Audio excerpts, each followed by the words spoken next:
Bueno, muy buenas tardes a todos y a todas aquellas que nos están viendo en este momento, que están conectados a esta actividad que se llama Lecciones Vitales en Tiempos de Pandemia.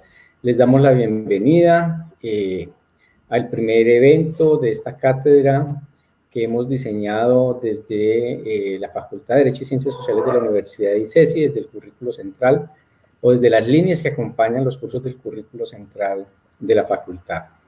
Este espacio es de naturaleza pedagógica y fundamentalmente nos interesa rescatar aquí ese aspecto en términos humanísticos y del pensamiento crítico.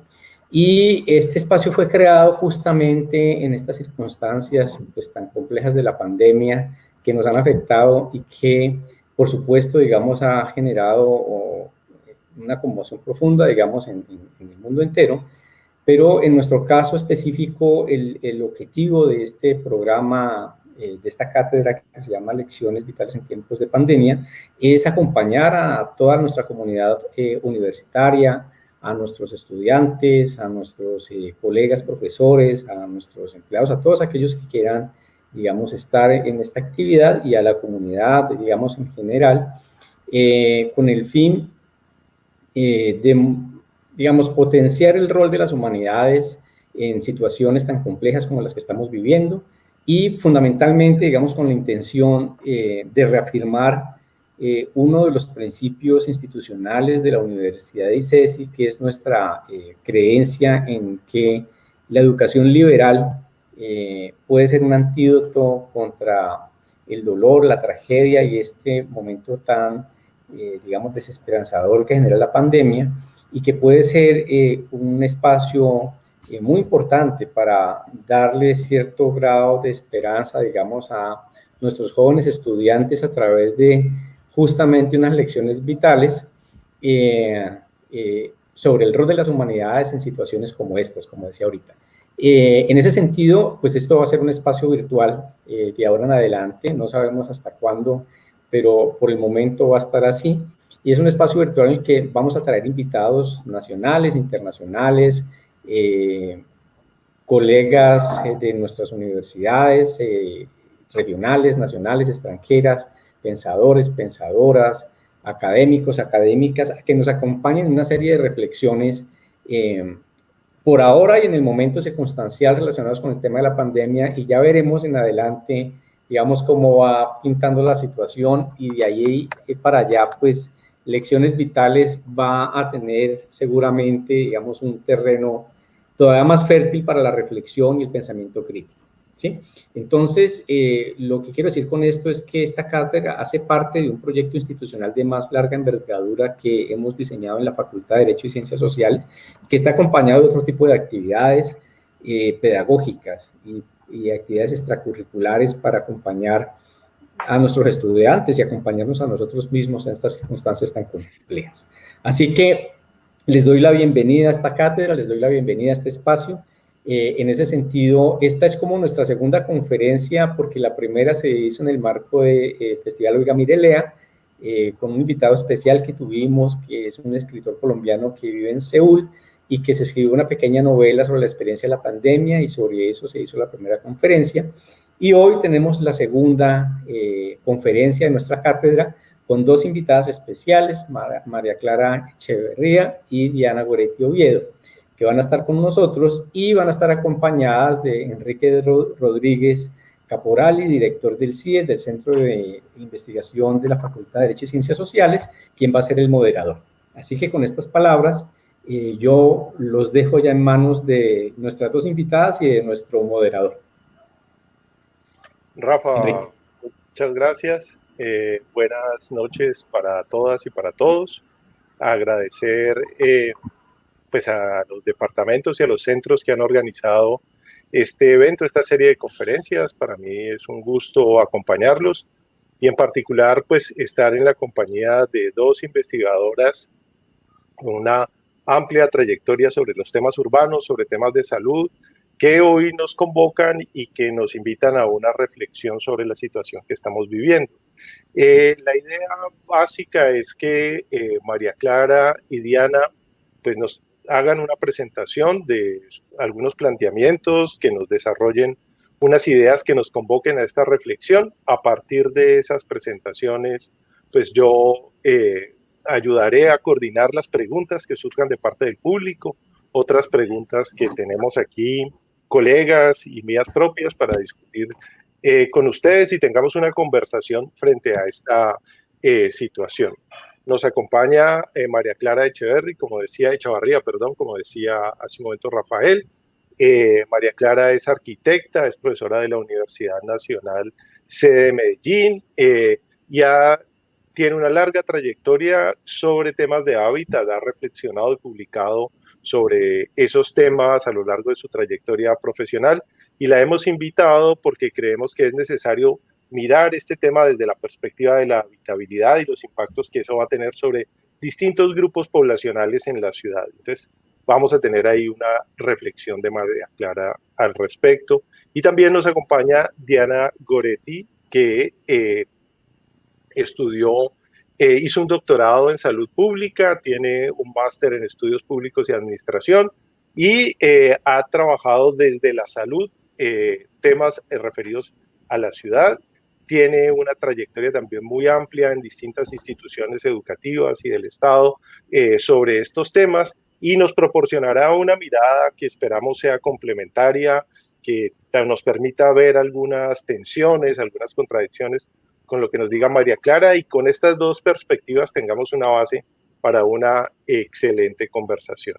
Entonces, sin mayores preámbulos, yo doy pie, les recuerdo al público que nos está viendo que primero son las dos intervenciones, las vamos a tener de manera seguida, y posterior a esas vamos a tener nuestro conversatorio, y para que vayan preparando las preguntas que se harán todas al final. Entonces, sin mayores preámbulos, nuevamente muchas gracias a las invitadas por haber aceptado, y demos inicio. Bueno, muy buenas tardes, agradeciendo a Licesi, a Rafael, a Enrique y a Robin por la invitación, también a María Clara por compartir hoy esta charla de manera conjunta. Celebro que seamos dos mujeres el día de hoy presentando estos temas de relevancia y mucho más tan actuales. Voy a permitirme compartir en este momento pantalla. Por favor, me confirman si se ve. Un momento, por favor.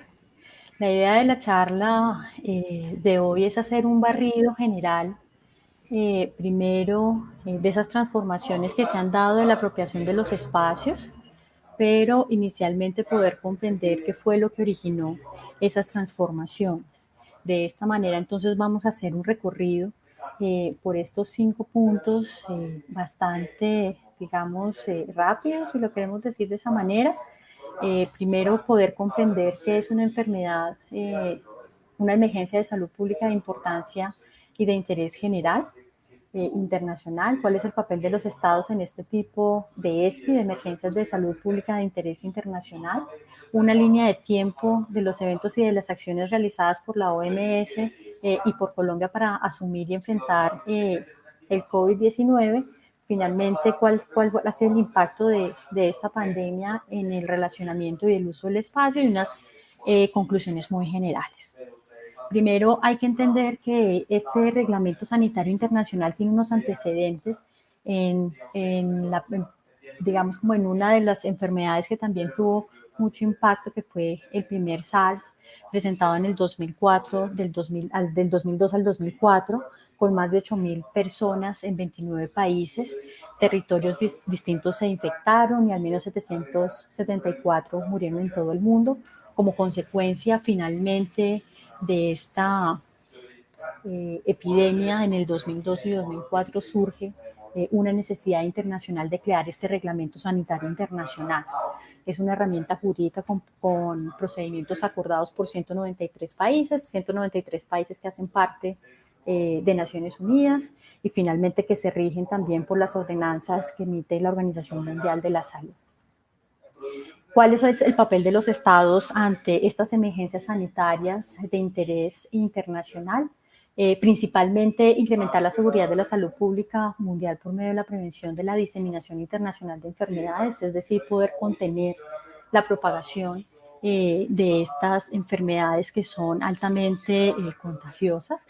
Otro aspecto importante es que a nivel nacional cada país debe tener un centro nacional de enlace que haga de puente y que implemente ese reglamento sanitario internacional. Particularmente para Colombia, pues nosotros tenemos y contamos efectivamente con ese reglamento sanitario internacional, en donde tenemos muchas de las instituciones del Estado que hacen parte y que responden de manera también proactiva ante una alerta o una activación de una ESPI. Sin embargo, cuando nosotros miramos la distribución de esas entidades del Estado y nos preguntamos precisamente por el tema de hoy relacionado con ciudad y urbanismo, nosotros nos preguntamos dónde se encuentra entonces el Ministerio de Vivienda, Ciudad y Territorio. Igual hay que tener en cuenta que este reglamento sanitario internacional en Colombia se crea entre el 2005 y 2006, el Ministerio de Vivienda, Ciudad y Territorio se crea en el 2011, sin embargo hay una necesidad también de actualización de este tipo de documentos de respuesta rápida ante este tipo de emergencias, que más adelante María Clara nos profundizará. Presta atención importante en las zonas, en los puertos marítimos, en los pasos fronterizos y en los aeropuertos internacionales. Eso es importante tenerlo en cuenta porque, como ustedes conocen, la pandemia del SARS-CoV-2 o del COVID-19, lo primero que generó fue un cierre de fronteras por las diferentes vías de acceso que tiene el país. Los cruceros fueron suspendidos, los pasos fronterizos fueron cerrados y los vuelos nacionales e internacionales fueron suspendidos como una medida para contener la enfermedad en la ciudad.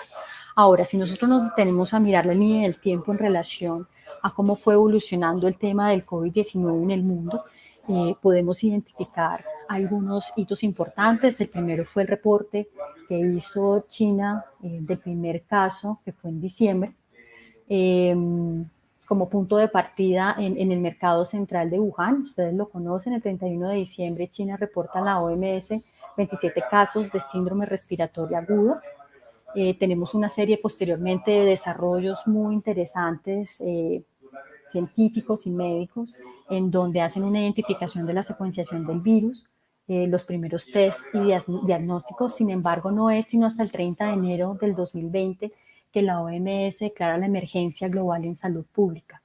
Esto es importante tenerlo en cuenta. Si bien algunos países algunos países finalmente lograron identificar y tomar algunas medidas de manera inmediata, algunos países no lo realizaron. Lo vamos a ver un poco más adelante para el caso colombiano. Para el 30 de enero ya había 7.700 personas infectadas y había alcanzado 15 países y el 11 de marzo la OMS declara el COVID como una pandemia, donde ya había alcanzado 114 países, 5 continentes y alrededor de 4.000 muertos. Si nosotros vemos la línea normativa en relación con Colombia, identificamos que en relación a la declaratoria del COVID-19 como una pandemia el 11 de marzo, el 12 de marzo el Ministerio de Salud y Protección Social emite la resolución 385, donde se declara la emergencia sanitaria nacional por ocasión del COVID-19 y se adoptan algunas medidas. En principio se restringieron los actos o las aglomeraciones a personas mayores de 500 personas y después realmente se redujo a eventos de mayores de 50 personas. Y ustedes saben, posteriormente se fue modificando con el tema del aislamiento preventivo obligatorio. Y el 17 de marzo se hace la declaración del estado de emergencia económica y social en todo el territorio nacional y se fue desencadenando una serie de medidas normativas y legales para poder afrontar esta pandemia finalmente global. El número de casos confirmados, aquí tenemos el último reporte del dashboard de la OMS en relación a cómo va avanzando el virus a nivel global. Los países más oscuros son los que más casos reportan, los países que están más claritos son los que menos reportan. Sin embargo, hay que tener en cuenta, por ejemplo, en África, que si bien reporta algunos países más claros, no necesariamente es porque tenga menos casos, sino porque también de alguna manera esto refleja la capacidad técnica de respuesta que tienen cada uno de los países, y la capacidad de testeo y de reporte de los países africanos a veces son muy débiles. Los casos en el mundo, el que lidera el número de casos reportados son las Américas, con más de 14 millones.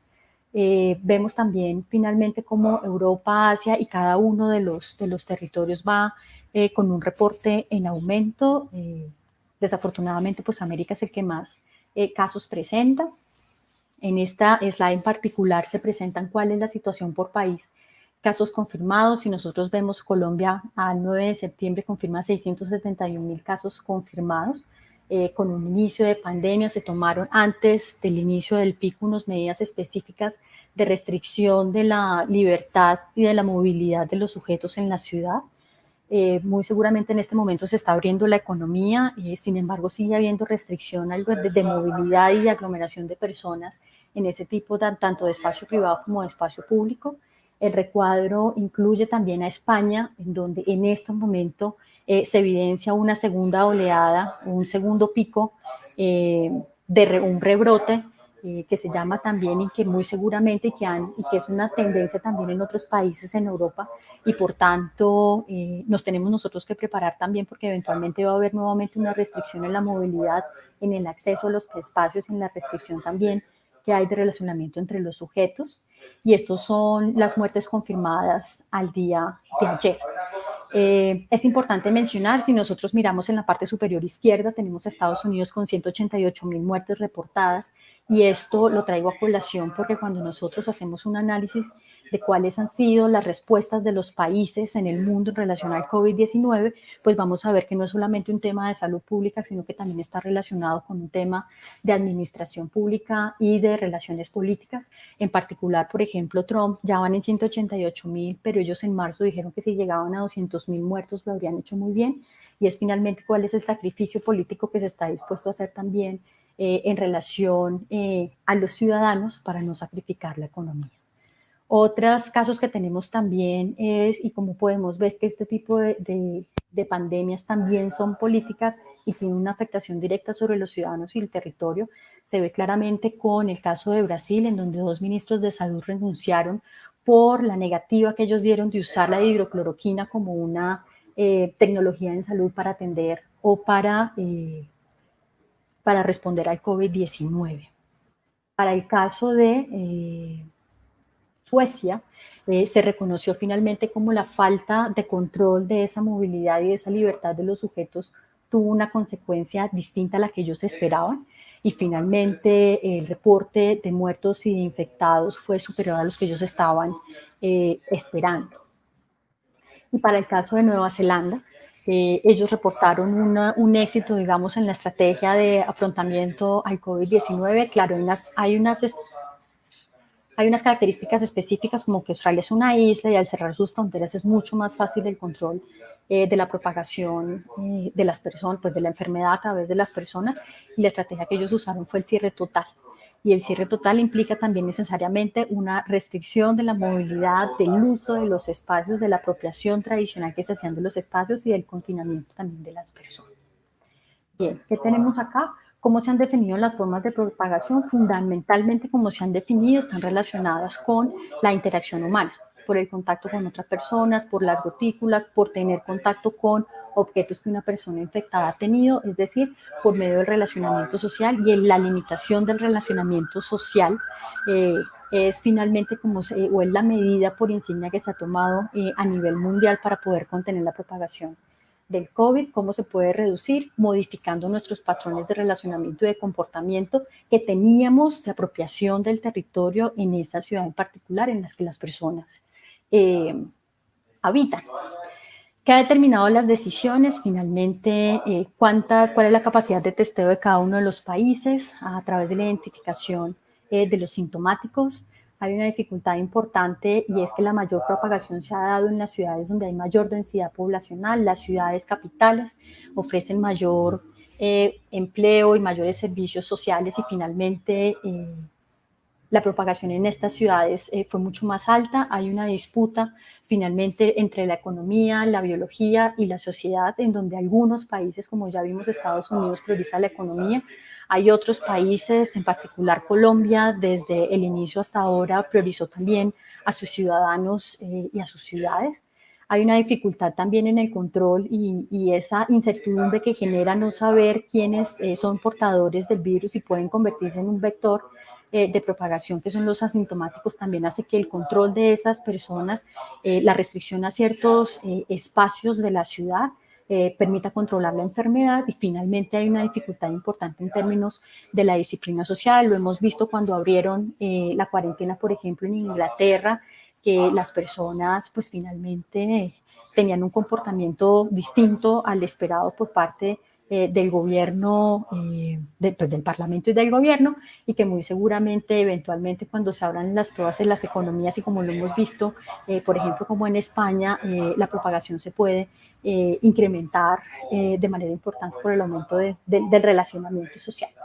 ¿Qué implicaciones ha traído el COVID en las ciudades? Finalmente, nosotros lo podemos definir como una reconfiguración de los espacios públicos, de los espacios privados, una reconfiguración de los espacios institucionales, la escuela, el trabajo, el comportamiento individual, las relaciones sociales y el transporte.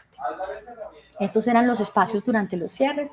Tenemos Bogotá, Ámsterdam, Roma, Budapest, Milán y demás. Como los ven, son desolados, son espacios públicos que mejoran la equidad y la calidad de vida de muchas de las personas que no tienen acceso a espacios privados de este tipo.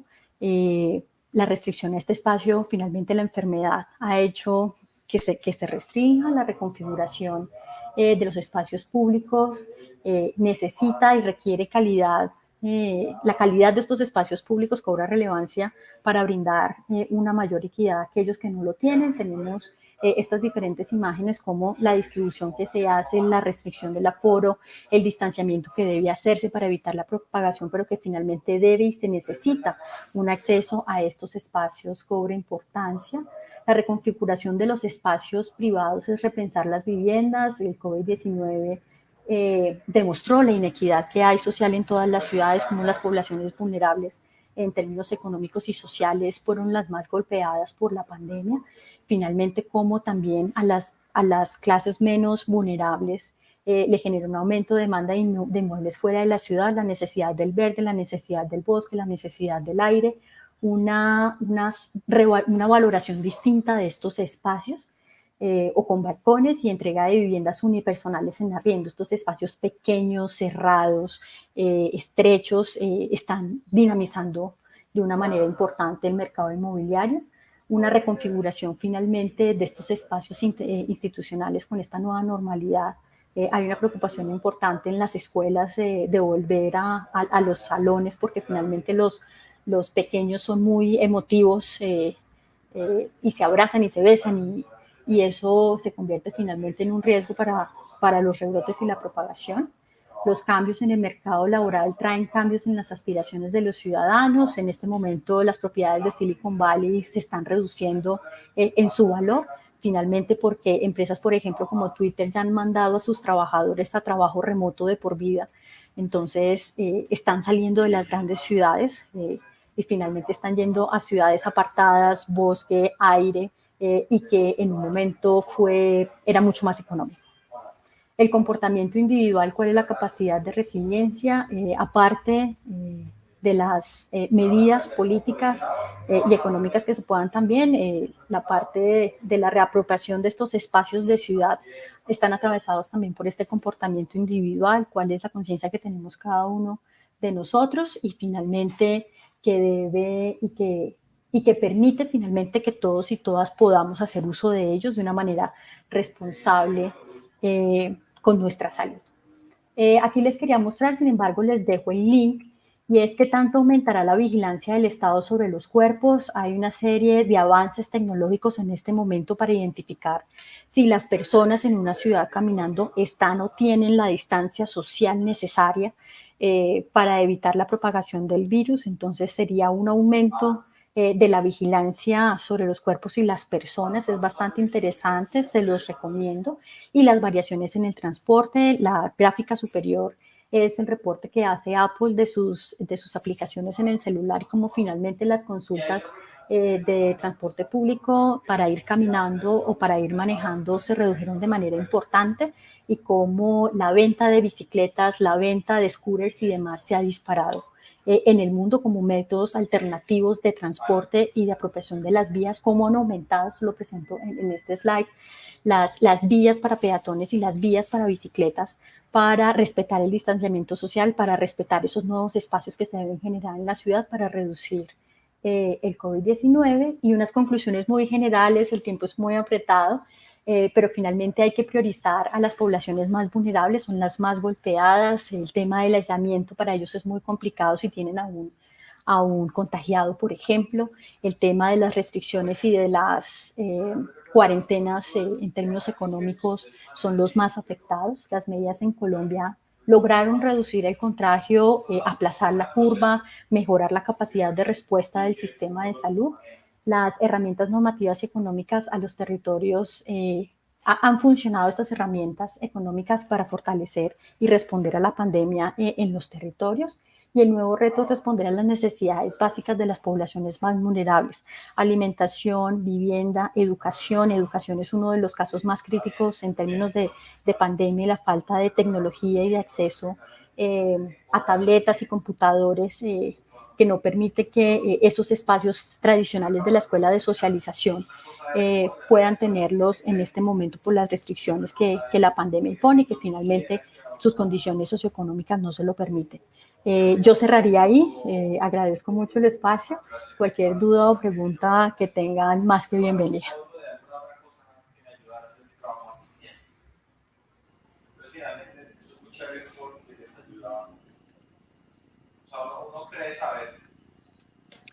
Bueno, Diana, muchísimas gracias por esta presentación tan interesante. Obviamente el tiempo fue limitado, pero esperemos que las intervenciones nos permitan ampliar todas estas ideas que presentaste. Damos entonces ahora la palabra a María Clara para que nos haga su presentación. Y María Clara, bienvenida y muchas gracias. Bueno, muchas gracias a Diana, porque nos deja ahí una pregunta muy fuerte de lo que es la salud. Voy a compartir toda la pantalla. A ver, precisamente ahora conversábamos nosotros sobre el contexto, digamos, que nos abre Diana y la mirada que yo voy a plantear, que tiene que ver ya con entrar más específicamente hacia lo que sería las vulnerabilidades del hábitat humano. Hay unas viejas vulnerabilidades y surgen unas nuevas vulnerabilidades en el hábitat humano que nosotros tendríamos que tener en cuenta. Entonces yo voy a tratar de hacer, acabo de poner esto, hábitat como el núcleo central para la salud, porque estamos hablando de un tema de salud pública realmente.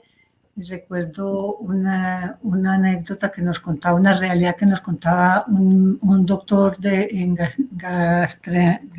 gastroenterólogo, que decía: yo alivio los niños que me traen de los barrios populares y a los 2 meses vuelven otra vez aquí con la misma enfermedad por condiciones de salud, digamos, relacionadas con el hábitat donde viven, es imposible mejorarlas. Entonces la gente muere de inadecuadas condiciones de sus hábitats y en este caso, en la pandemia, eso puede evidenciarse, ¿sí? Entonces voy a hacer una aproximación muy general a esta concepción de riesgos y desastres, porque es una concepción que en general ha estado ligada a los temas del desastre físico. Luego un poco una reflexión sobre si necesitamos repensar el modelo territorial y urbano, que ha sido un modelo pues, que tiene sus parámetros hoy por hoy en todos los planes de ordenamiento territorial. Y luego voy a pasar a unas imágenes y básicamente como un recorrido por imágenes sobre diversidad y desigualdades en los hábitats humanos, que son muchas las formas de habitar y sus situaciones críticas de habitabilidad, y una observación sobre algunos habitantes en particular que a veces, cuando miramos el conjunto, digamos, de enunciados internacionales sobre los impactos del hábitat y todo, se nos olvidan. Entonces, pues no voy a dedicarme a la atención entre salud y economía, sino centrar allí un enunciado en el sentido de plantear que esta relación frente a la economía y frente a la salud, en los dos casos afecta de manera más dramática a los sectores más populares, o sea, más vulnerables económicamente. Hay una tensión muy grande entre esa relación que se ha establecido entre los grupos sociales. Todos somos conscientes de que el COVID entra por una, digamos, circulación de personas que vienen en general de otros países que no necesariamente son los grupos más vulnerables socialmente, pero finalmente el tejido de relaciones en la ciudad entre los grupos sociales hace que se expanda más rápidamente en los sectores populares. Hay una transmisión del virus y paradójicamente esa transmisión del virus genera mayor segregación socioespacial. Entonces ese es un tema que vale la pena que lo profundicemos. Yo no voy a profundizar en ninguno de los temas, voy a dejar enunciados una serie de asuntos que deberíamos seguir pensando, y ante esos impactos que son diferenciales, porque obviamente el impacto social y el impacto en salud, y el impacto en la economía de los sectores de la sociedad de altos ingresos y de bajos ingresos son diferenciales. Por tanto, los comportamientos de los grupos humanos ante esta pandemia han sido distintos. Quien depende directamente de su espacio, porque es un vendedor ambulante, al que depende tan indirectamente de su espacio, porque es un empresario de una gran compañía, digamos, va a tener un comportamiento totalmente diferente con el uso de la ciudad y de sus espacios. Entonces, creo que hay un tema muy fuerte. Entonces, salen a la luz pública unas desigualdades sociales y unas desigualdades territoriales que antes estaban invisibilizadas, o puede que no las quisiéramos visibilizar, ¿sí? Este colapso en los sistemas de salud y esos impactos diferenciados por grupos sociales en el territorio colombiano, lo podemos mirar ahora en imágenes. Esa evidencia, digamos, que se han demostrado en las desigualdades que tenemos frente al derecho a la educación. Con la pandemia nos hemos visto obligados a observar dónde están los niños, cómo se estaban educando y qué posibilidades tienen de continuar educándose del pupitre sobre un tarro de pintura y la escolaridad en medio del hacinamiento al interior de una casa, de un tugurio, por ejemplo, que ya no se usa esa palabra casi, y con una alta desconexión de la virtualidad. Es un servicio público que, digamos, deberíamos tener como una noción de lo público, de las comunicaciones, pero que tenemos unas desigualdades muy grandes. Entonces, se afecta el derecho a la educación y obviamente esas vulnerabilidades territoriales que se refieren a cómo habitamos y cómo están nuestros déficits en la habitabilidad frente a la pandemia. Aquí vemos, por ejemplo, unas situaciones de déficit en servicios públicos en Medellín, donde obviamente, por ejemplo, en Internet hay una cobertura cuando de un 43.4%. Entonces, ¿qué pasa con la población que por su trabajo, por su proceso educativo, no tienen la posibilidad de estar conectados? ¿Qué pasa con los que no tienen acueducto, cierto? Cuando hay sectores que no tienen agua y le estamos pidiendo que se laven las manos permanentemente. Todo esto que yo estoy diciendo lo hemos sabido, lo hemos conversado, simplemente lo traigo a colación porque todo está referido a unos asuntos de hábitat. Ahora que nos hablaba Rafael sobre la importancia, digamos, del rol de las humanidades y de construir esperanza en los estudiantes, a veces a uno le da como duro decir que estamos en un momento de mucha desesperanza. No lo voy a decir frente a la pandemia. Lo voy a decir, por ejemplo, frente a lo que pasó hace 2 días en términos de las violencias, que merece un homenaje, digamos, el reconocimiento de lo que pasó hace 2 días con una persona.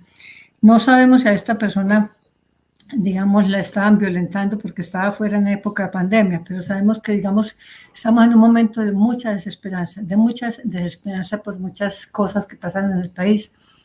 Y yo pregunto, hemos dicho mucho que esta pandemia nos va a reinventar,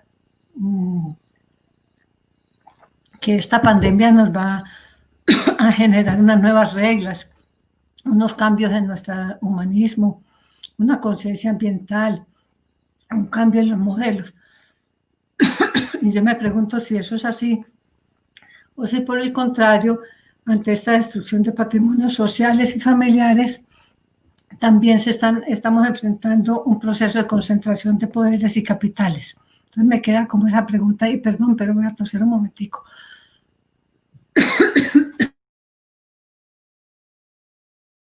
Bueno, traigo acá a colación el movimiento de laderas que hay de los barrios, digamos, de ladera en Medellín, que ellos plantean la importancia de que ante esta pandemia no se nos olviden, digamos, hacer evidentes las condiciones estructurales de desigualdad y precariedad. Entonces, y la importancia de, digamos, nosotros cuando estamos manejando una pandemia con esas desigualdades, de construir los sujetos territoriales con capacidad de gestión propia. Tenemos la relación entre hábitat y salud, que muy someramente la planteé.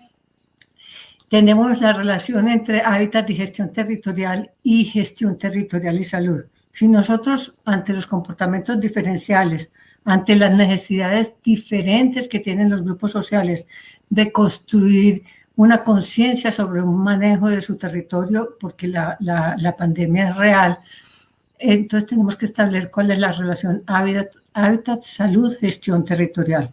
O sea, la capacidad de construir actores de sus propios territorios con capacidad de definir sus destinos, de construir formas de relacionamiento con esos problemas es central. Y eso tiene que ver con lo que aquí el movimiento de laderas plantea relacionado con sus planes de desarrollo local, que ha sido un fenómeno pues que yo creo que ya se realiza en todo el país. Entonces creo que ese es un tema, lo dejo planteado, lo dejo anunciado. Otro tema es precisamente ante una pandemia, si una pandemia es o no un desastre, y el planteamiento de que en general los enfoques de desastres en el país se han limitado a ver las vulnerabilidades de carácter físico, geográfico, llamémoslo natural entre comillas, porque realmente sabemos que son más socionaturales.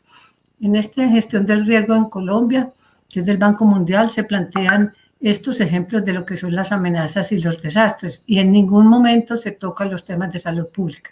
Entonces, me parece el tema de salud pública es un tema inherente a la espacialidad en la que habitan las comunidades, y creo que no es simplemente un problema de la pandemia por allá. La pandemia es una relación directa con las condiciones de habitabilidad que tiene la gente. Se desenvuelve más rápido o más lento en eso.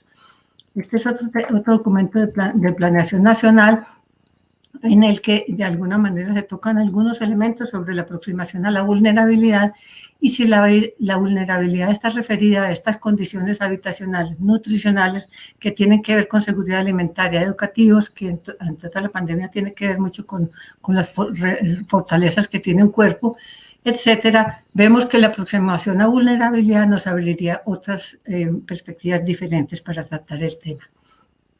Bueno, voy a simplemente dejar planteado esto, y cómo hay una serie, digamos, de elementos de salud pública que son eventos transmisibles de interés público, como plantea este sistema de vigilancia, que habla de la malaria, la varicela, el dengue, las intoxicaciones, les manejan y dicen están en gran medida localizadas geográficamente. O sea, la geografía de estas pandemias, la comprensión de la geografía, y no simplemente la geografía física, sino de la geografía, tampoco es de las ruralidades, sino la geografía urbana, la tenemos que analizar.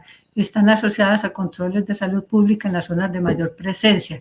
Entonces, ¿cómo alrededor de la pandemia necesitamos hacer investigaciones profundas sobre las condiciones de habitabilidad y cómo es que se ha ido generando una mayor presencia? Ustedes recuerdan que en varias, no sé si en todas las ciudades, pero en Medellín, el Sinaí fue, digamos, cerrado, como si fuera bloqueado para que no hubiera acceso por fuerza pública, no hubiera acceso ni salida ni llegada de nadie, porque tenían una pandemia, digamos, más alta.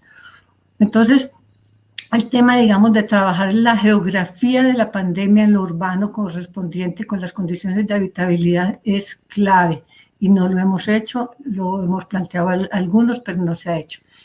El Plan Municipal de Riesgo y Desastre de Medellín, digamos que es uno de los planes más interesantes, se hizo en el 2015 al 2030, nos habla otra vez, no había llegado la pandemia cuando se hizo, de lo climático, la población, las desigualdades, etcétera, pero no entra el tema, digamos, de una pandemia. Entonces, como que todos los temas de riesgo de desastres, que además son un concepto que viene inclusive desde cuestiones internacionales, es riesgo y desastres, pero bueno, riesgo de desastres, tenemos que el tema de salud pública no está incorporado en ello y debería incorporarse.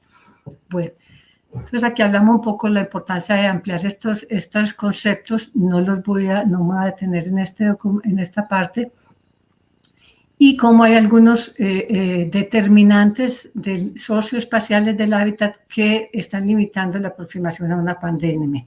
Tenemos territorios desprotegidos para enfrentar esta pandemia, con carencia de servicios de salud, con colapso del sistema de salud, que entre otras ese colapso del sistema de salud afecta diferencialmente los grupos poblacionales. No es lo mismo nosotros que estamos protegidos por el sistema de salud, digamos, de la Universidad Nacional de Colombia, que nos puede llevar a un buen hospital, a muchos que sabemos que entran en lo que es el recorrido de la muerte muchas veces. Las condiciones de hacinamiento, o sea, cuando vemos una población que le dicen usted debe mantener una distancia de 2 metros, pero si usted habita en unas condiciones de hacinamiento, ¿cuál es esa distancia? La dependencia de la sobrevivencia fundada en el uso de la ciudad y su espacio público, muchos pobladores dependen de ello. La carencia de oportunidades para sustituir la labor física por la virtual, o sea, un trabajador de la construcción no puede sustituir su labor física por una labor virtual, o el que vende mercados, etcétera, etcétera. La carencia de medios virtuales en los territorios y en las viviendas más precarias o en colegios y centros de producción, y la necesidad de movilizarse para poder sobrevivir. Ese es un tema que de alguna manera lo tenemos que conectar con estos temas de pandemia. Entonces hay unos problemas que emergen en las relaciones, digamos, se estigmatizan los trabajadores, se rechazan a aquellos trabajadores que usan la ciudad, hay una falta de acercamiento y construcción de horizontes compartidos y prioridades entre lo que piensan los científicos, los sociales, los empresariales y los habitantes. No hay una conexión, digamos, de los actores para definir finalmente cómo hay un horizonte compartido para trabajar un tema de estos, frente a qué ciudades necesitamos, qué estrategias para combatir la pandemia, etcétera, etcétera. Hay unos impactos diferenciados entre las grandes empresas o los empresarios y los comerciantes, o los comerciantes y los pequeños comerciantes. Venga el caso aquí de lo que nos está pasando con Avianca y qué pasa con los pequeños empresarios aquí en este país. Hay una pretensión de debilitar, eso nos pasó por lo menos en nuestro caso, en el presupuesto participativo, cuando se decía reorientemos los recursos del presupuesto participativo para la pandemia. Hay una disparidad de oportunidades educativas en los territorios. Entonces ahí nos plantea la necesidad de redefinir conceptos. Yo no sé cómo iré de tiempo, voy a mirar que por aquí me pueden ir anunciando, de redefinir conceptos como encontrar las oportunidades y las condiciones territoriales y del hábitat como un núcleo central de la salud pública. Si la salud pública, que yo creo que son nuestros, llamemos, asociados por excelencia, si la salud pública se interesa por crear mejores condiciones territoriales y del hábitat, seguramente esta pandemia, pero sobre todo las futuras que se nos van a venir, va a tener un comportamiento totalmente diferente. Pero pues no sé si haya realmente una sinergia en una relación, digamos, sinérgica en ese vínculo entre salud pública y condiciones territoriales y el hábitat. Eso exigiría una diversificación en los tratamientos territoriales y el hábitat. Uno controla esa propuesta de densificación radical que ha venido, digamos, estableciéndose en los planes de ordenamiento territorial de nuestro país. Todos rezan lo mismo, ¿cierto? Es la ciudad compacta, y no hay un planteamiento diferente frente a cómo, y eso lo ha trabajado en el último punto, un planteamiento que hacía Fernando Carrión en unos grupos de discusión que tiene sobre estos temas de la ciudad y la pandemia, de reducción de tiempos y distancias y de un transporte y un desplazamiento social que esté fundado en una reducción de tiempos y distancias en la reconfiguración de la espacialidad de las ciudades. Eso no ha sido trabajado. Una estructuración territorial con centralidades y escalas de cotidianidad, entonces para que los desplazamientos, digamos, funcionarían muy distintos como clave para encarar ese problema común hoy de la pandemia. eso es un reto para los planificadores muy grande que no ha sido, digamos, redefinido, y los planes de ordenamiento territorial sabemos que se están centrando en otras formas de comportamiento que se fundan en grandes movilidades de desplazamientos grandísimos. Bueno, lo voy a dejar allí para no detenerme y voy a plantear simplemente un asunto, la importancia de entender que en esta pandemia unas relaciones metropolitanas e intermunicipales muy importantes, porque cada municipio tiene una interdependencia. En el caso nuestro, en Medellín, somos 10 municipios conurbados, tienen unas interdependencias porque los procesos de ofertas educativas, de consumo, alimentarios, comerciales, culturales, digamos, están bastante centrados sobre Medellín y Envigado, de pronto Bello. Entonces, digamos, la necesidad de movimiento de su población entre todos estos municipios es muy alta. Las interdependencias urbanos rurales también, o sea, los sistemas de consumo, de salud, alimentarios, están fuertemente, digamos, teniendo unos vínculos urbanos rurales permanentes, y también intraurbanos, porque los barrios periféricos o hay centralidades colapsadas que hacen, digamos, que tengamos que repensar cómo están funcionando estas ciudades. Paso a un punto que sería el de mostrar algunas situaciones de hábitat de las más extremas, pues, que podemos encontrar en el país y en la ciudad. Sí, me quedan 2 minutos. Desigualdades regionales, sí, aquí vemos, pues, situaciones de La Guajira, Tumaco y Chocó. Hacinamiento, este es un caso de simplemente en plena pandemia, cómo tienen que vivir en tres personas en una cama.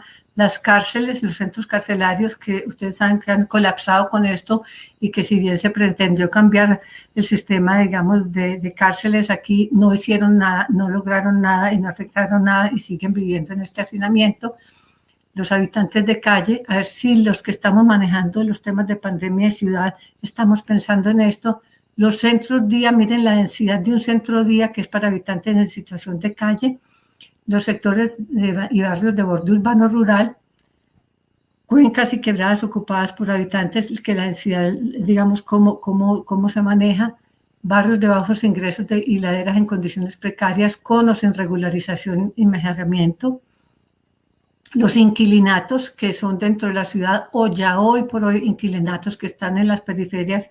Estas son investigaciones que hemos hecho en la Escuela del Hábitat de la Nacional. Los alojamientos de ancianos, los centros de protección juvenil o infantil. ¿Cómo pensamos en esto? Sí, y habitantes vulnerables. Hay un conjunto, ya son los habitantes, no los hábitats. Un conjunto de habitantes vulnerables, no lo voy a leer porque no tengo el tiempo, pero que serían estos. Entonces empiezan los ancianos, los habitantes solitarios. Hay miles de personas que viven solas. Tenemos una investigación que hace Juan Fernando Hernández, que aquí también es un habitante solitario, que viven solas, y cómo lo pensamos en esta pandemia. Los grupos étnicos en condiciones precarias, comunidades indígenas que viven en los centros, en las ciudades, y que viven en inquilinatos, ¿sí? ¿Cómo pensamos esa relación? Los habitantes en condición de calle. Y muchas gracias a todos, y espero que esto nos desate como alguna reflexión sobre lo que sería, pues, la necesidad de repensar situaciones urbanas y de habitabilidad muy complejas, además de digamos, la magnitud generalizable de estos temas. Mil gracias.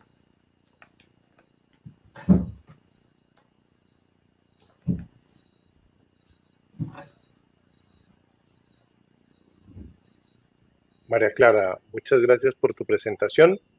Nos abres también un panorama muy interesante de una serie de dimensiones para considerar el impacto de la pandemia en las ciudades colombianas en particular, y algunos asuntos seguramente generalizables a otros contextos, pero tenemos pues aquí, digamos, bastantes elementos para una conversación interesante. Yo quisiera que invitar a Diana también para que tuviéramos esta conversación y plantearlas a las dos un primer punto que me parece que es una primera tensión entre ciertos aspectos.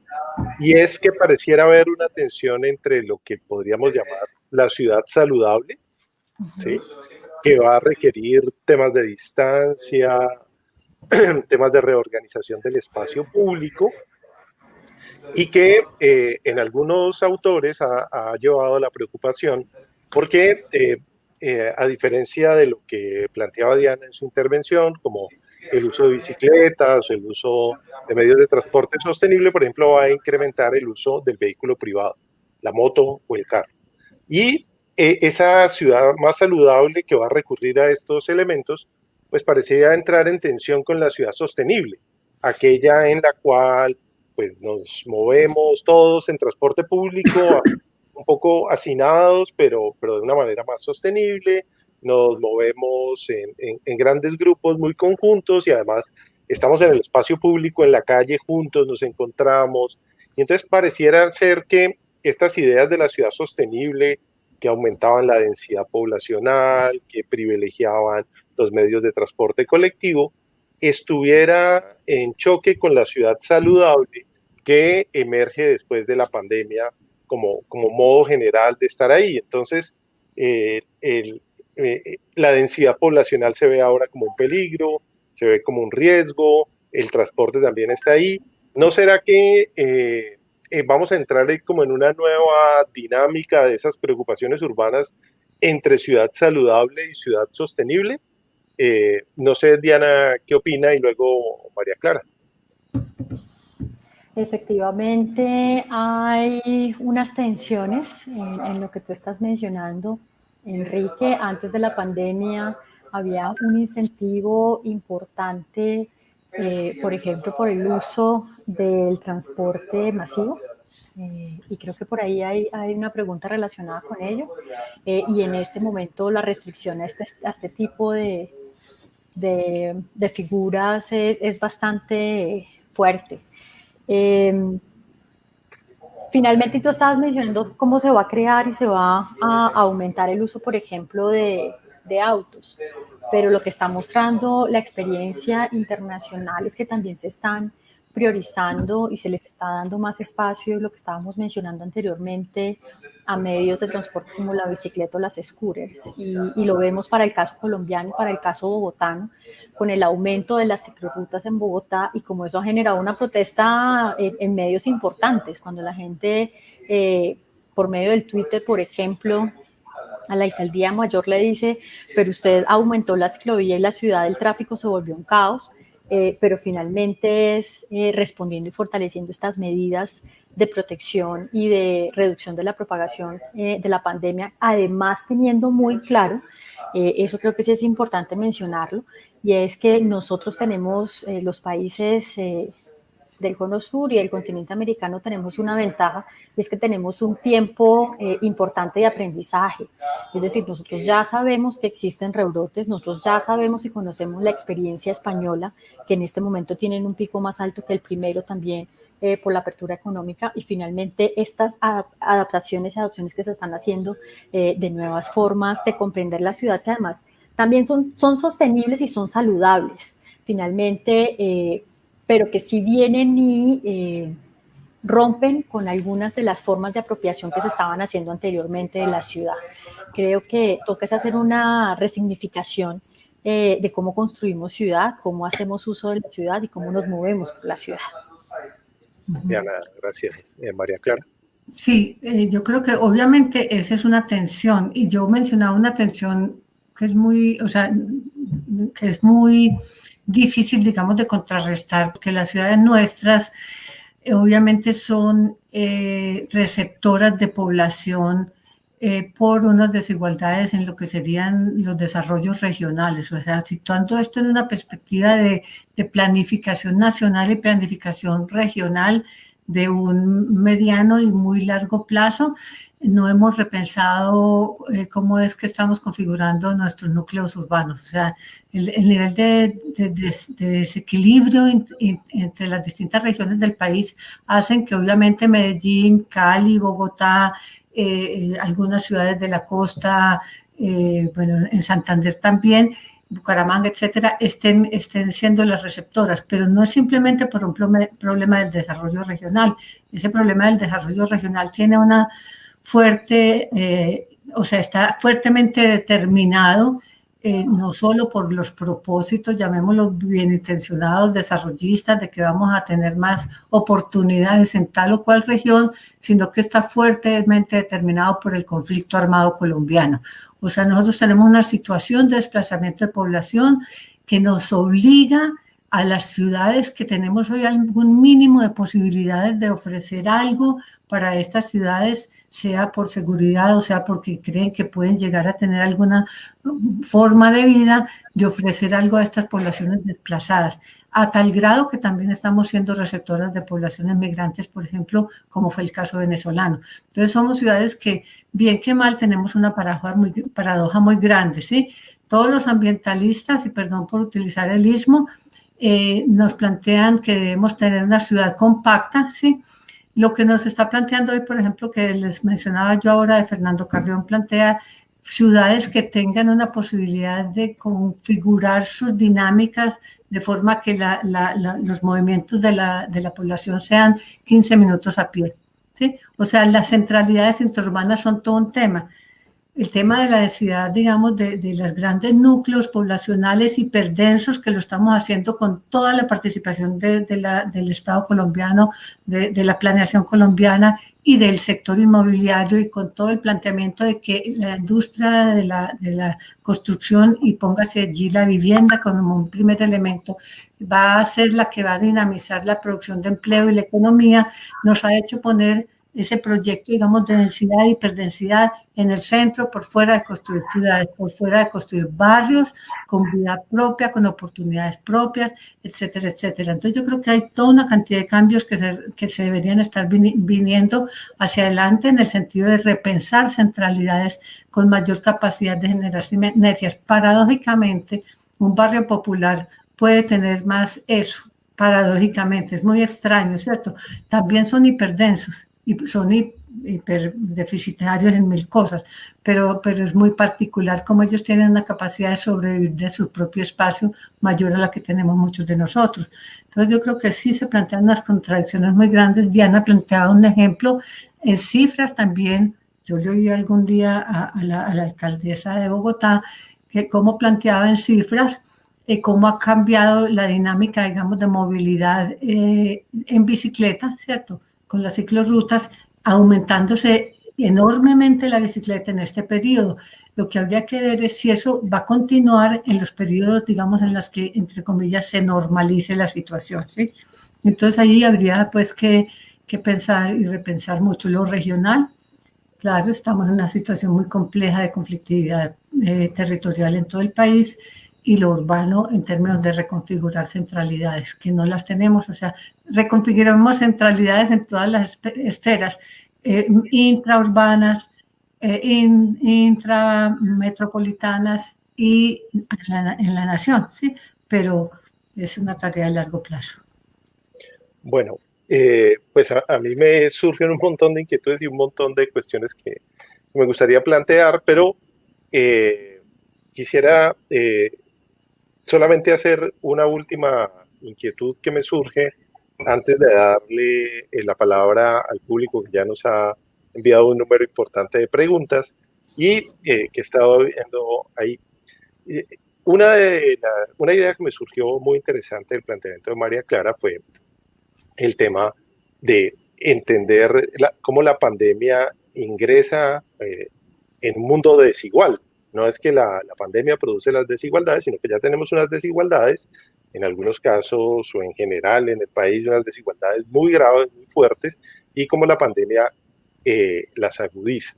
Y uno podría ver que en esto que estamos señalando de tensiones, pues hay una tensión que habría entre lo que la pandemia aceleró, tengamos como ejemplo evidente esta charla, poder hacer este tipo de conferencias que antes no se consideraban que eran un medio adecuado, se invitaba a la gente, se le pagaba el tiquete y todo lo demás. Bueno, hoy en día lo normal es este tipo de actividades y entonces aceleró que ya estaban ahí, aceleró nuestra incursión en el mundo digital, damos clases, aprendimos a manejar plataformas, nos movemos ahí y estamos, digamos, mucho más vinculados a lo digital.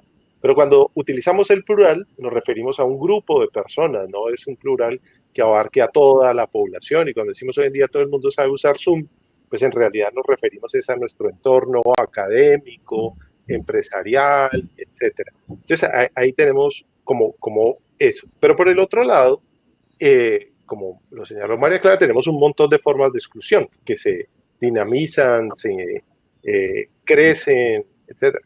Y una de esas que pienso yo es la posibilidad de aislarse, ¿sí? Entonces pienso en un problema, o no un problema, una dinámica de nuestras ciudades en donde las unidades residenciales cerradas pues ofrecen una posibilidad de regular y controlar el entorno, pero a la vez que las personas se pueden refugiar allí en su unidad, en su apartamento, su casa. Para los que no se ubican en Cali, no hay cuentas oficiales, pero las cuentas de las agencias inmobiliarias, de las organizaciones de las empresas inmobiliarias hablan de que la mitad de los caleños vive hoy en día en una unidad residencial cerrada. Estamos hablando de un fenómeno con mucha presencia en la ciudad que desborda los estratos altos claramente. La mitad de la ciudad no es de estrato alto, eso con absoluta seguridad. Entonces, pues tenemos un entorno de ese tipo que deja a un montón de gente que tiene que salir a buscarse la vida, que no puede confinarse, y entonces genera otra tensión entre las ventajas de los que tenemos la posibilidad de confinarnos y aquellos que no. La ciudad va a ser habitada, ocupada por aquellos que tienen que andar en la ciudad, y vamos a tener estos sectores aislados, apertrechados, un poco lo que por allá hace casi 50 años ya Humberto Eco llamaba la nueva Edad Media, con fortalezas privadas, etcétera. ¿Crees que eso se va a agudizar o que vamos hacia otra situación? Y te lo planteo porque además tocaste el tema de la desesperanza, que es también muy interesante, pero pues que no podemos entrar allí. Entonces, pues tengo esa reflexión y me gustaría saber qué opinas. Pues yo no sé, Diana, porque pues cada una, digamos, en las esferas en las que estamos, pero a mí sí me preocupa mucho las nuevas formas de exclusión, que tú lo llamaste así y creo que es un buen nombre, ¿sí? O sea, ¿qué tanto un elemento como estos, en vez de desatar lo que muchos hemos dicho, todos ya nos sentimos parte del mismo problema, todos estamos en esto, ¿qué tanto se ha generado eso? Yo voy a poner un ejemplito y no, obviamente no voy a decir esto, ¿sí? Una empleada doméstica en una casa, ¿sí?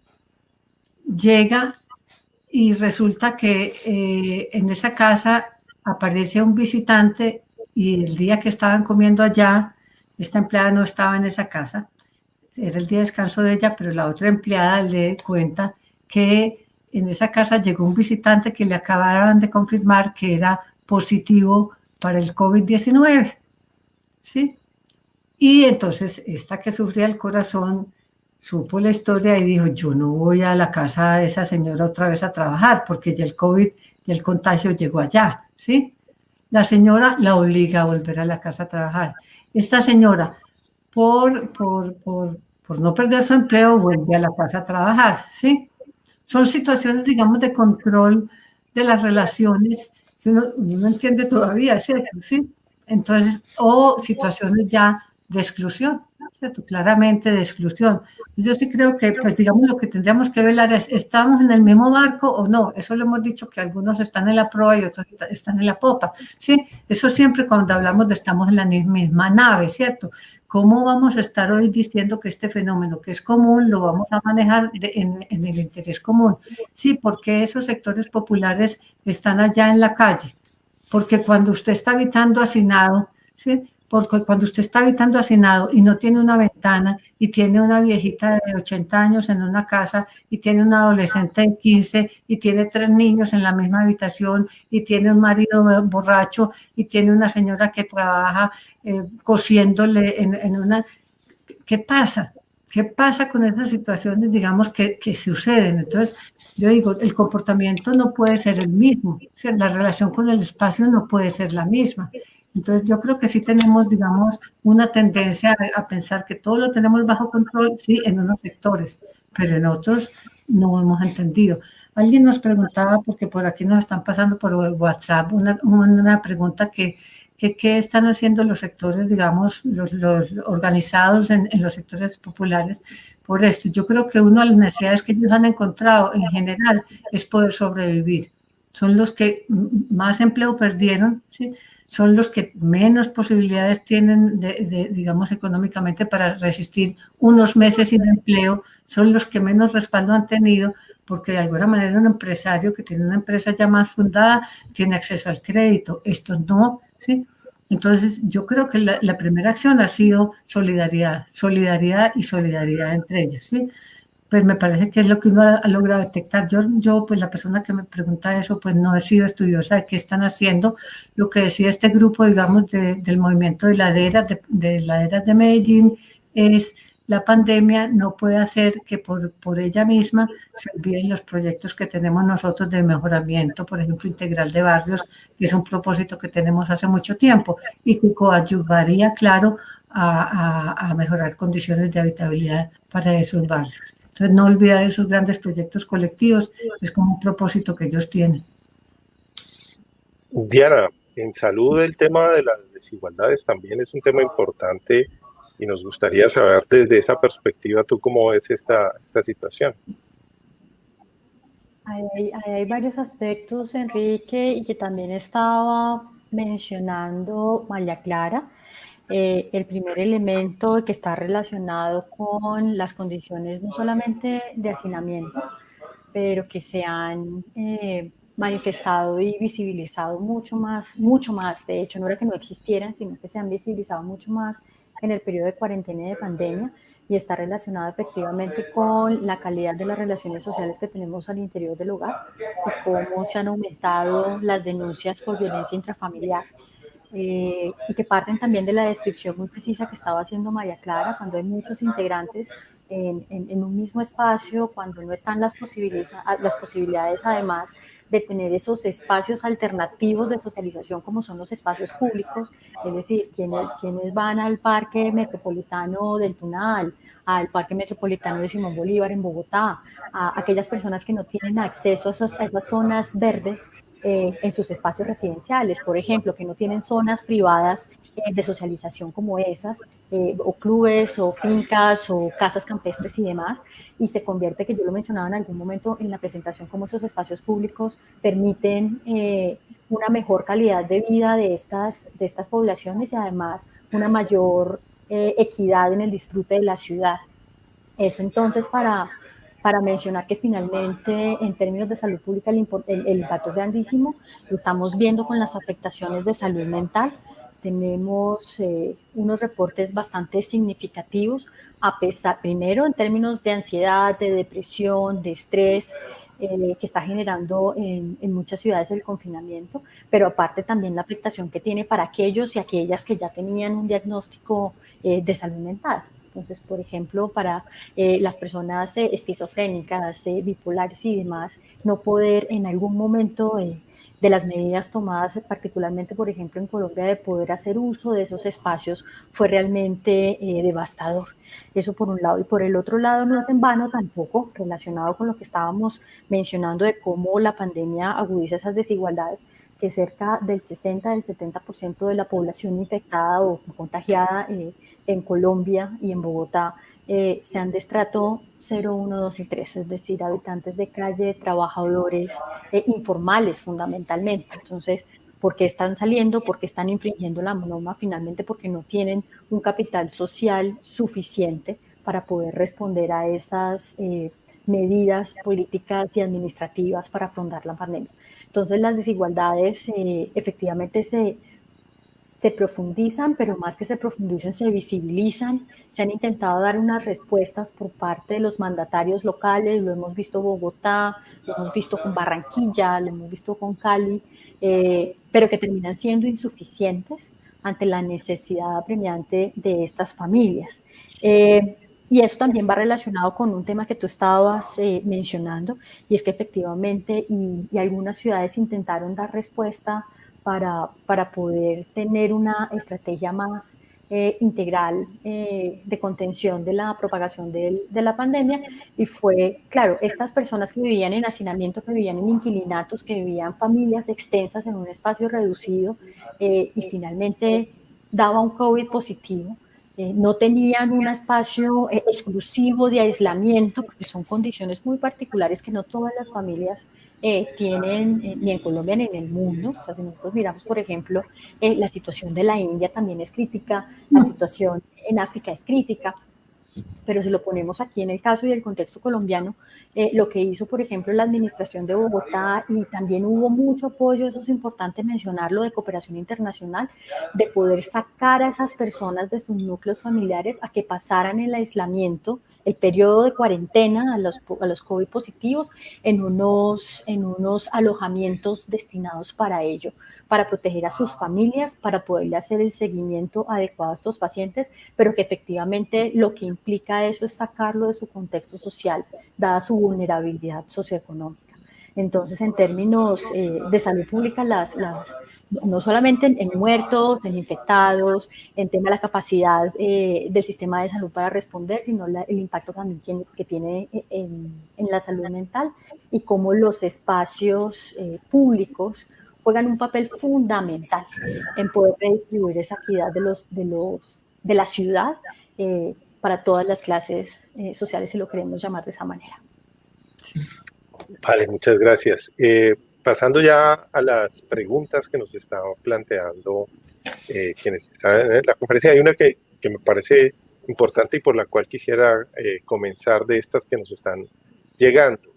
Y es, dadas estas circunstancias, ¿qué va a pasar con la confianza en las instituciones? Si va a aumentar, va a disminuir, en particular en aquellas que, como lo mencionaba Diana hace un momento, pues son responsables de la salud, pero también aquellas que son responsables del hábitat, del ambiente. Es decir, ¿qué creen ustedes que se va a potenciar? ¿Una mayor o una mejor relación con las instituciones? ¿O vamos a tener pues un incremento de la desconfianza con relación a estas instituciones responsables pues de organizar la vida en lo público y en lo social? María Clara. Vaya pregunta tan grande. Es que yo hace mucho tiempo, pero no por la pandemia, ando muy preocupada, pues uno es de la universidad pública, ¿cierto? Y uno tiene una responsabilidad y es construir lo público y construir un vínculo entre comunidades y sociedad, digamos, y la institucionalidad, ¿sí? Porque yo creo que es una responsabilidad que tenemos todos en esto, ¿sí? Y uno en determinadas esferas, en determinados ámbitos, digamos, del trabajo que hemos hecho nosotros con las colectividades pues, urbanas, porque hemos hecho mucho trabajo, pues somos universidades que tenemos una tendencia muy fuerte a trabajar pues, con las bases territoriales y sociales. Hemos visto que ha habido una pérdida de confianza, porque ha habido como una pérdida también de confianza desde la institucionalidad con respecto a lo que es creer en las organizaciones sociales territoriales. Entonces, ha habido como perdiendo unos espacios, lo digo en el caso Medellín, no lo digo en otros casos porque no conozco otras ciudades, ¿cierto? Como que se ha perdido eso. Yo creo que la pandemia de alguna manera, cuando hay un buen, digamos, una buena realización de los gobernantes frente a la pandemia, puede ayudar a reconstruir ciertas confianzas, ¿sí? O sea, uno ve mandatarios, pues, del distrito o inclusive muy polémicos, y voy a hablar del caso del mandatario en Medellín, que pueden ser muy polémicos en otras esferas, pero creo que frente al componente salud han reconstruido confianzas, ¿sí? Y tienen miles de polémicas que no me voy a meter en ese universo porque nos quedamos conversando toda la vida, pero creo que ante un buen desempeño de un mandatario se puede reconstruir la confianza. No lo digo con lo que me pasó hace 2 días, que desbarató mucho lo que se ha hecho y lo hablo sobre todo hacia los organismos llamémoslo de seguridad ciudadana, ¿sí? que ese pues sí desbarató toda la confianza que se venía construyendo, ¿cierto? Pero frente a estos temas, yo creo que ante un buen manejo del factor de la pandemia, se puede ganar confianza. El problema, creo yo, es que también la confianza no es solamente de la ciudadanía hacia las instituciones, sino que debe ser confianza de las instituciones hacia sus ciudadanos, o sea, confiar en las organizaciones. Tenemos organizaciones, y yo lo hablo siempre sobre el caso que conozco en Medellín, muy, muy, muy importantes, con planteamientos distintos a los del Estado, a los de los funcionarios de gobierno, más bien digámoslo, pero es que de eso se trata. O sea, cuando uno está reivindicando derechos, tiene que tener planteamientos mucho más fuertes ante sus gobernantes. Y creo que aquí uno esperaría que los gobernantes y que los funcionarios del Estado confíen más en lo que puede ser un trabajo mancomunado con las comunidades. No con un títere de comunidad, no, mancomunado con la inteligencia de las comunidades que la tienen y mucho. Entonces yo creo que ahí es la tarea, reconstruir la confianza. Yo haría un matiz a lo que está mencionando María Clara, y es que alrededor del 20% de la población colombiana está organizada. Entonces, es muy difícil. O sea, si no tenemos organizaciones que representen finalmente a los diferentes intereses que hay en la sociedad, es necesario hacer ese engranaje, pero tú no logras cubrir sino el 20%. Entonces, ¿cómo logramos integrar y generar la confianza en el resto del 80% que no está organizada, pero que hace parte de la sociedad, que le afectan las políticas públicas, que le afectan todas las, digamos, problemáticas que tiene la ciudad, incluso la zona rural?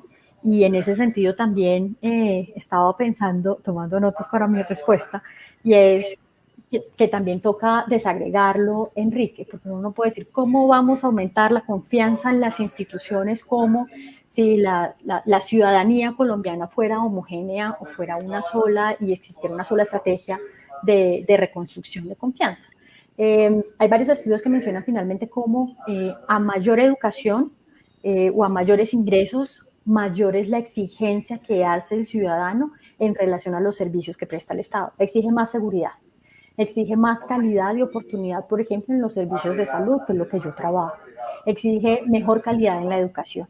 Entonces, esa mayor exigencia puede ir acompañada también de si no se responde de manera adecuada por parte de las instituciones y del Estado, con una insatisfacción, con una falta de confianza e incluso, que es mucho más difícil y mucho más complicado, con una falta de legitimidad, por un lado. Y por el otro lado, cuando nosotros hacemos un análisis entonces de las personas que no tienen estas condiciones, este capital social, en términos culturales, económicos, sociales y demás, a mayor necesidad también hacen mayores demandas hacia el Estado. Entonces, mayor CISBEN, que aumenten los subsidios de vivienda, que aumenten, y cuando tampoco se les satisface ese tipo de necesidades, pues también hay una crítica importante con relación al Estado.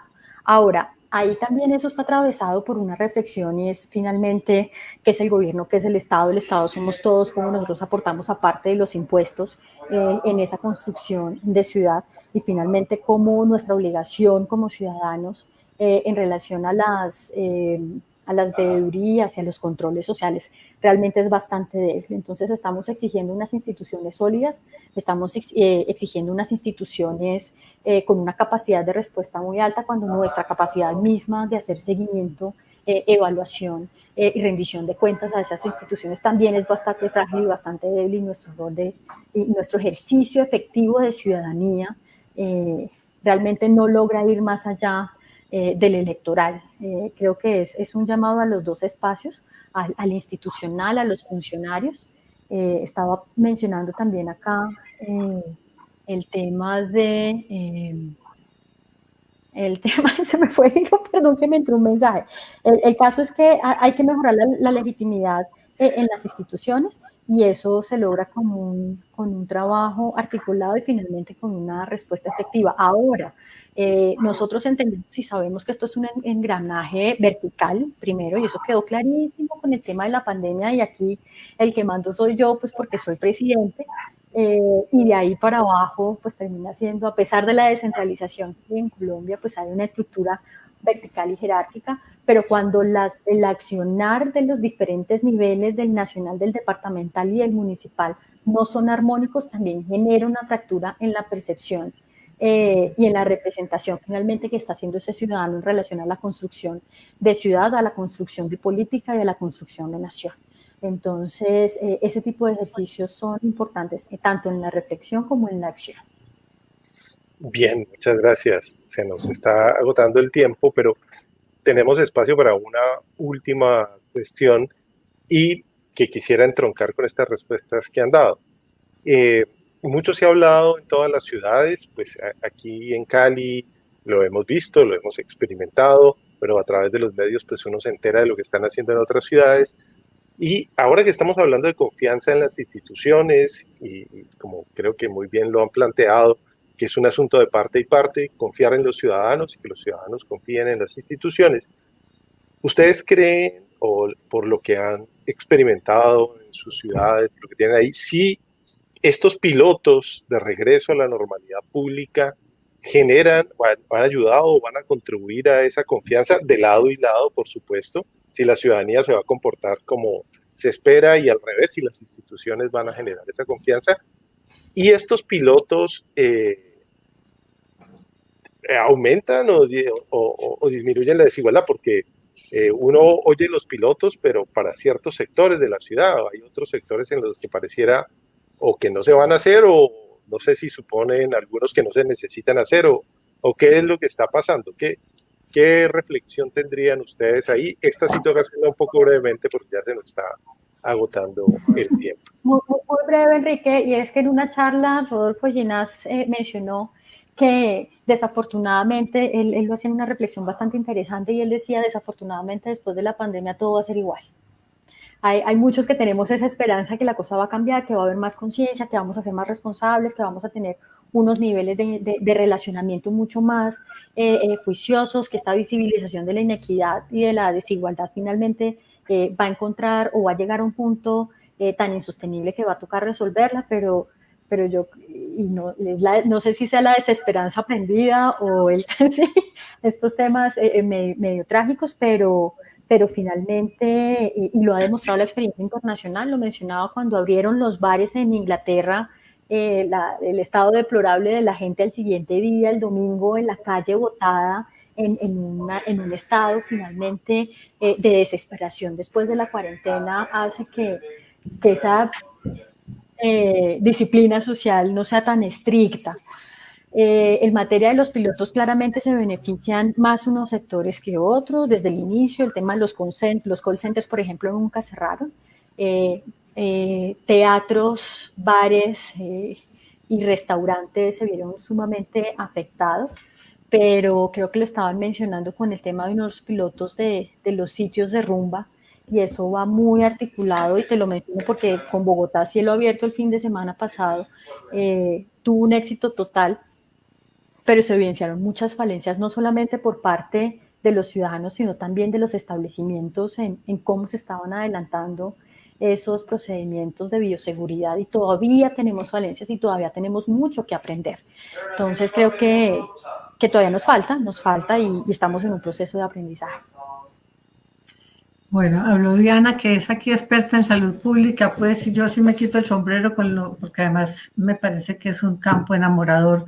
La salud pública en Medellín, por lo menos, fue vista como un proyecto, estoy hablando de los años por ahí 50, 60, comunista. Sí, porque todo lo que plantea aquí como el interés de lo público, pues lo cuestionamos en una sociedad como tan así, ¿cierto? Y por eso mataron pues después a todos los que defendían los derechos, como Héctor Abad, que lo mataron, ¿cierto? Entonces yo me quito el sombrero ante los salubristas públicos porque creo que tocan un tema que es lo social y lo social es realmente pues casi no sagrado, ¿cierto? Entonces me quito los argumentos que ella puede estar dando. Yo creo que son pilotos que yo no los podría evaluar, pero en términos de la relación de eso con la cultura, o sea, con la cultura en términos de las prácticas, de lo que la sociedad valora como importante, reconoce como significativo, si hay tal de que hemos logrado que en este tiempo una persona sienta que su comportamiento tiene una incidencia no solamente sobre sí mismo, sino sobre un colectivo, que eso hace parte de un proyecto colectivo de cuidarnos mutuamente. Yo me quedé completamente escandalizada cuando todo el mundo se fue a comprar televisores al bulto, ¿sí? O sea, me quedé absolutamente, y no porque quien fuera a comprarlo no tuviera el derecho a hacerlo y fuese pobre o no pobre, porque esa ya es una crítica social que me parece completamente desviada. Eso no tiene medida, pues cuando dicen tienen solidaridad pero quieren comprar un televisor, sí tienen derecho a la comunicación y también a recrearse cuando no tienen un club para ir a recrearse, por ejemplo. Entonces no va por ese lado, pero la conciencia que hemos logrado crear en este tiempo de que mi comportamiento hace parte de un comportamiento que va a afectar al resto de nuestra sociedad, yo la veo todavía muy débil, ¿sí? Entonces, ni siquiera hay conciencia sobre lo que puede pasar con la misma familia. O sea, uno ve, es como cuando usted ve que llega alguien con su mascarilla y a los 2 minutos se la ha quitado, la dejó puesta por allá en cualquier parte, ¿cierto? Y empieza a conversar como si nada, o sea, que no pasó nada, ¿cierto? O sea, es como una falta de continuidad en eso, ¿sí? Lo otro, pues ojalá realmente siguieran las solidaridades que empezaron a emerger, porque también es cierto que yo creo que en el país emergieron unas solidaridades muy interesantes y muchos comportamientos solidarios. Y yo creo que la mayoría de la gente, la mayoría de los que podían desprenderse de alguna cosa, lo hicieron, ¿cierto? Pero eso, pues ojalá continúe. Yo soy un poquito como muy... Es que qué pereza ser pesimista, pues, como más bien a la expectativa de lo que esté pasando con eso, ¿cierto? Como decir, yo lo que no creo es que toda la sociedad sí vaya a querer reconstruir relaciones. Yo creo que, y lo decía en una frase que puse en una de las diapositivas, que es, yo creo que esto también va a fortalecer a aquellos que tenían capacidad de resistir. Hay mucha resiliencia, pero una cosa es la resiliencia de las comunidades y de los grupos y otra cosa es los que fueron capaces de resistir y no derrumbarse económicamente y que esos hoy por hoy se les puede representar una oportunidad para seguir siendo fuertes y muchos van a seguir siendo muy débiles. Se debilitaron mucho, perdieron todo es todo, ¿cierto? Entonces creo que vamos a volver a empezar en una situación de desnivel, digamos, en el que los que perdieron mucho quedaron muy abajo y los otros no quedaron un poquito abajo, pero frente a esta diferencia van a coger mucho más fuerza si no actúan con una responsabilidad social. Vale, pues María Clara y Diana, muchísimas gracias. Ha Aquí. sido muy interesante. Creo que para todos representa un montón de temas para pensar y reflexionar. Les agradecemos mucho su disposición y su tiempo. Ha sido muy valioso. Y agradecemos al público que también estuvo pendiente, que nos envió preguntas. Y quedamos listos para una próxima oportunidad. Recuerden que Lecciones Vitales seguirá haciendo este tipo de conferencias y reflexiones a partir de lo que estamos viviendo en este momento. Muchísimas gracias y buenas noches para todos. Muchas gracias a ustedes, asistentes también. Que la virtualidad nos una. Un saludo.